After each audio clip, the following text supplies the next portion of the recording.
انصاف کی فکر وہی کرتے ہیں جو منصف ہوتے ہیں۔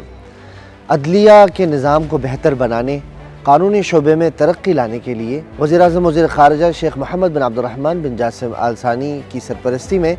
آج یہاں قطر میں وزارت انصاف کی حکمت عملی 2025-2030 لانچ کی گئی ہے۔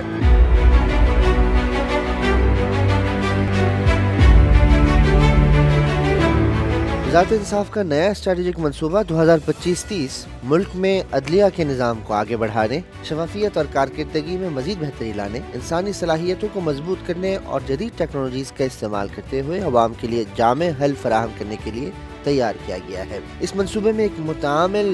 اور انٹریکٹیو ورک ماحول فراہم کرنے پر زور دیا گیا ہے جو قیادت، ترقی اور اختراعات کے کلچر، مسلسل تعلیم اور ذمہ داری کا احاطہ کرتا ہو۔ اس کے علاوہ وکلاء، ماہرین، ثالثوں، ریئل اسٹیٹ بروکروں اور قانون کے طلباء کے لیے عملی تربیت کے مواقع فراہم کرنے پر بھی زور دیا گیا تاکہ ان کی قانونی اور پیشہ ورانہ صلاحیتوں کو مستحکم کیا جا سکے اور انہیں مناسب پوزیشنز کے لیے اہل بنایا جا سکے۔